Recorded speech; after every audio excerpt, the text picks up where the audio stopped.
हाँ, नमस्कार दोस्तों, कैसे हैं आप लोग। उम्मीद करता हूँ आप सब अच्छे ही होंगे।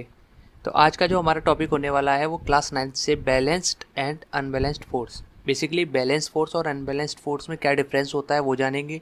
ये दोनों क्या होती हैं ये जानेंगे। तो ये आपका जो 9th क्लास का चैप्टर है फोर्स, ये वहाँ से लिया गया है। इसके बाद हो सकता है हम इस चैप्टर को फुल्ली कवर भी करें। तो आइए आज हम जानते हैं कि बैलेंस्ड और अनबैलेंस्ड फोर्स में क्या डिफरेंस होता है, बेसिकली ये क्या होती है। जैसे कि आपको सामने एक डायग्राम दिख रहा होगा, इसमें एक तरफ कुछ लड़कियां हैं, एक तरफ कुछ लड़के हैं। आर्ट है, दोनों की कार्टून्स हैं। इसमें क्या होता है कि ये जैसे लड़कियां हैं और ये लड़के हैं, ये एक रस्सी को खींच रहे हैं। ये दोनों अपनी अपनी फुल पोटेंशियल के साथ रस्सी को खींच रहे हैं। तो अगर मान लेते हैं कि ये रस्सी, ये अपनी जो दोनों तरफ से लोग खींच रहे हैं, जो रस्सी है, ठीक है, वो एक जगह पे होल्ड हो जाए, वो मूव ही ना करे। इसका मतलब ये है कि ये दोनों जो हैं, ये दोनों बैलेंस्ड फोर्स लगा रहे हैं रस्सी पे। इन दोनों की जो फोर्स है वो सेम है, जिसकी वजह से रस्सी मूव ही नहीं कर रही। इसका और आगे एग्जांपल देखते हैं। मान लीजिए जैसे ये आपको दिख रहा होगा, ये एक तरफ 3 लोग हैं, एक तरफ 3 लोग हैं।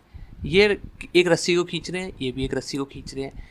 जरूरी नहीं है रस्सी को खींचना भी। पुल और पुश दोनों का मतलब ही फोर्स होता है। मतलब फोर्स का मतलब होता है पुल और पुश। यानी अगर आप पुल कर रहे हो तब भी फोर्स लगा रहे हो, अगर आप पुश कर रहे हो तब भी फोर्स लगा रहे हो। तो यहाँ पे ये कौन सा फिनोमिना हो रहा है, ये पुल कर रहे हैं। इधर से ये रस्सी को खींच रहे हैं, इधर से ये लोग रस्सी को खींच रहे हैं। इन तीनों की जो फोर्स है, ओवरऑल फोर्स जो इन तीनों ने लगा के पूरी पावर लगाई, पूरा पोटेंशियल लगा दिया, वो कितना है, 300 न्यूटन का। ऐसे ही इधर की तरफ भी कितना है, 300 न्यूटन का। ठीक है, तो दोनों तरफ से जब सेम अमाउंट में फोर्स लग रही है, सेम वैल्यू है फोर्स की, जब तो जो फोर्स लगेगी वो बैलेंस्ड फोर्स लगेगी। क्योंकि ये तीनों के दोनों की दोनों, ना ये रस्सी इधर जाएगी ना ये रस्सी इधर जाएगी, क्योंकि दोनों तरफ सेम न्यूटन की फोर्स लग रही है। ठीक है, तो इसको बोलते हैं हम लोग बैलेंस्ड फोर्स, जब दोनों तरफ से सेम मैग्नीट्यूड की फोर्स लगे। यहाँ पे 300 न्यूटन की है तो यहाँ पे भी 300 न्यूटन की ही फोर्स लग रही है। बट अगर मान लो इधर 300 न्यूटन की लग रही है, इधर लग रही है 100 न्यूटन की, तो ये रस्सी इधर की तरफ शिफ्ट हो जाएगी, ज़्यादा फोर्स इधर की तरफ लग रही है। तो ये कौन सी फोर्स होती है, ये होती है अनबैलेंस्ड फोर्स। बस बैलेंस्ड फोर्स और अनबैलेंस्ड फोर्स में इतना ही डिफरेंस होता है। बैलेंस्ड का मतलब होता है कि जब दोनों तरफ से सेम अमाउंट में फोर्स लग रही हो तो उसको बैलेंस्ड फोर्स बोलते हैं। अगर अनबैलेंस्ड फोर्स का मतलब होता है जब इक्वल अमाउंट में ना लग के जो मैग्नीट्यूड है उसमें चेंज हो थोड़ा सा। आगे चलते हैं। जैसे आपको ये पहला डायग्राम दिख रहा है, इसमें क्या है कि ये एक व्यक्ति है, एक ये व्यक्ति, ये 30 न्यूटन का, ये बूढ़ा हो चुका है, इस 30 न्यूटन की फोर्स लगा रहा है। ये भी जवान है, ये 50 न्यूटन की फोर्स लगा रहा है, इसने इसको खींच रखा है अपनी तरफ। ठीक है, तो ये कौन सी फोर्स है, अनबैलेंस्ड फोर्स है। ये कौन सी फोर्स है, ये 25 न्यूटन की रफ्तार से नीचे आ रहा है। एयर फ्रिक्शन, इसको 16 न्यूटन की फोर्स, जो एयर का फ्रिक्शन है वो 16 न्यूटन का है। तो ये किधर की तरफ, नीचे नीचे की तरफ जाएगा, ये अनबैलेंस्ड फोर्स लगा रहा है। सेम इधर देख लो, ये बस है, 3 न्यूटन की फोर्स इधर की तरफ लग रही है, बट 4 और 4 8 न्यूटन की फोर्स इसको इधर की तरफ धक्का दे रही है, तो ये किधर शिफ्ट होगी, ये जिधर ज़्यादा फोर्स लग रही है उधर की तरफ शिफ्ट होगा। ऐसे ही रॉकेट है, रॉकेट को 300 न्यूटन की ऊपर की तरफ फोर्स लग रही है, नीचे क्या लग रहा होगा, ज़्यादा ज़्यादा ग्रेविटी लग रही होगी, तो ये ऊपर की तरफ शिफ्ट होगा। ठीक है, तो इसको बोलते हैं अनबैलेंस्ड फोर्स। बैलेंस्ड फोर्स में क्या है, मान लो ये 50 न्यूटन लगा रहा है तो इधर भी 50 न्यूटन लगता है, तो ये दोनों शिफ्ट ही नहीं होते, दोनों सेम पावरफुल हैं, तो कोई कैसे जीत सकता है। आप ऐसे सोच सकते हो ना, 2 व्यक्ति हैं, दोनों सेम पावरफुल, मतलब सेम, दोनों के अंदर जो पावर है वो सेम है, दोनों के अंदर 30 न्यूटन की पावर है। हम मतलब एक तरह से बोल सकते हैं दोनों के अंदर सेम ताकत है। तो जब दोनों के अंदर सेम ताकत है तो जब लड़ाई होगी तो दोनों में से कोई नहीं जीतेगा। ठीक है, ड्रॉ हो जाएगा। आगे चलते हैं। ठीक है, तो इसको पहले अभी हम पढ़ते हैं, इससे पहले ये लास्ट डायग्राम और देख लेते हैं।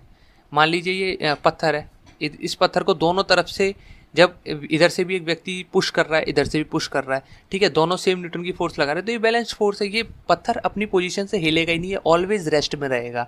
अगर हमें इसको पत्थर को खींचना है, इसकी जगह से हटाना है, तो हमें सेम अमाउंट में इसको अनबैलेंस्ड फोर्स लगानी पड़ेगी। वो कैसे लगेगी, या तो दोनों एक तरफ हो जाए या एक व्यक्ति पुश करे, ठीक है, तब ये अनबैलेंस्ड फोर्स लगेगी। जैसे ये बॉल थी, पहले रेस्ट में थी, एक व्यक्ति ने इसको किक मारा, मान लो रोनाल्डो ने मारा या फिर मेसी ने मारा, इसने इसको किक मारा, बॉल अपनी जगह से हिट, हाँ हाँ, आगे चली गई, मतलब अपनी पोजीशन को चेंज कर लिया, तो इसको क्या बोलते हैं, अनबैलेंस्ड फोर्स लगाई। मान लो इधर से रोनाल्डो मारता, इधर से मेसी मारता, दोनों की पावर सेम थी, तो बॉल यहीं पे रहती, वो आगे जाती नहीं। कई बार ऐसा हुआ भी है।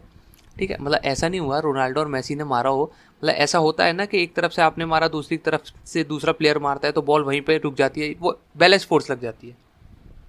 इसमें कंपैरिजन देख लेते हैं। जब इक्वल अमाउंट में फोर्स लगे बट इन अपोजिट डायरेक्शन तो उसको बोलते हैं हम लोग बैलेंस्ड फोर्स। इसी का अपोजिट अगर अनइक्वल अमाउंट में फोर्स लगे, अपोजिट डायरेक्शन हो चाहे सेम डायरेक्शन हो, उसको बोलते हैं अनबैलेंस्ड फोर्स। ठीक है, अगर बैलेंस्ड फोर्स की बात करें तो इसका मैग्नीट्यूड इक्वल होता है, दोनों तरफ से जो फोर्स लगती है उसका मैग्नीट्यूड सेम होता है, बट इसमें अनइक्वल होता है। अगर इक्वल हो जाएगा तो फिर बैलेंस्ड फोर्स हो जाएगी। ठीक है, डायरेक्शन की बात करें तो अपोजिट डायरेक्शन में फोर्स लगती है, इसमें क्या है सेम और अपोजिट दोनों में लग सकती है। ठीक है, इसमें अगर बात करें तो जो ऑब्जेक्ट है वो ऑलवेज रेस्ट में रहेगा या फिर मूविंग रहेगा। मतलब ऑब्जेक्ट कैसा रहेगा, रेस्ट में रहेगा, बट इसमें क्या है ऑब्जेक्ट कुछ ना कुछ फोर्स से अपनी डायरेक्शन को चेंज करेगा, अपनी पोजीशन को चेंज करेगा। अगर मूविंग ऑब्जेक्ट की बात करें, कोई मूविंग ऑब्जेक्ट है उस पर बैलेंस्ड फोर्स लग जाए तो वो मूव भी करता रहेगा, वो रुकेगा ही नहीं।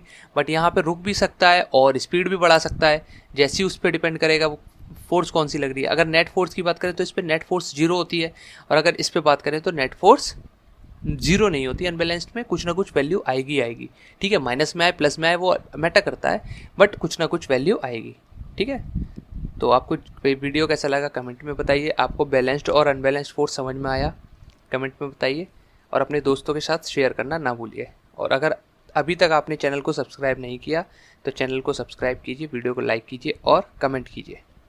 धन्यवाद दोस्तों।